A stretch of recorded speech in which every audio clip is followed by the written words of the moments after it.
يوم في حياة طالبة جامعية حامل في الشهر الثامن. ليتس جو. أول شي نقول باي لكتاكيتي الحلوين. اليوم أنا رايحة عند صديقاتي نتغدى ونقص شعورنا ونتدرب الاختبار. عندي بس يومين أتدرب على هذا الاختبار فتوتر ألف. إيش نسوي لما إحنا متوترين؟ نروح نقص شعرنا. فالمهم فقاعدة أسوي شعري ستريت لأنه صاحبتي لازم تشوف طول شعري الحقيقي عشان تعرف تقصه كويس. فهذا طول شعري زي ما انتم شايفين، طول مرة كثير بس مرة مقصف.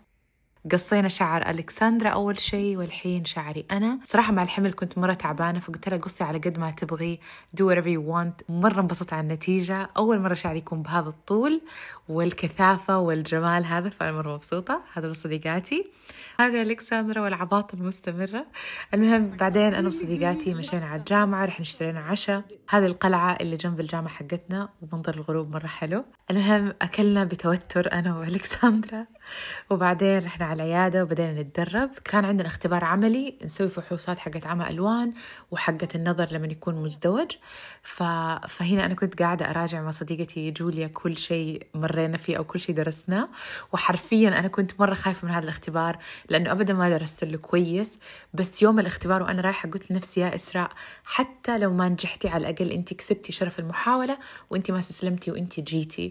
وتخيلوا أنا نجحت والله العظيم، كنت مرة مبسوطة ما صدقت. المهم خلصنا تدريب الساعة 9:30 أو 49 دقيقة، والحين رايحة على البيت. سلام.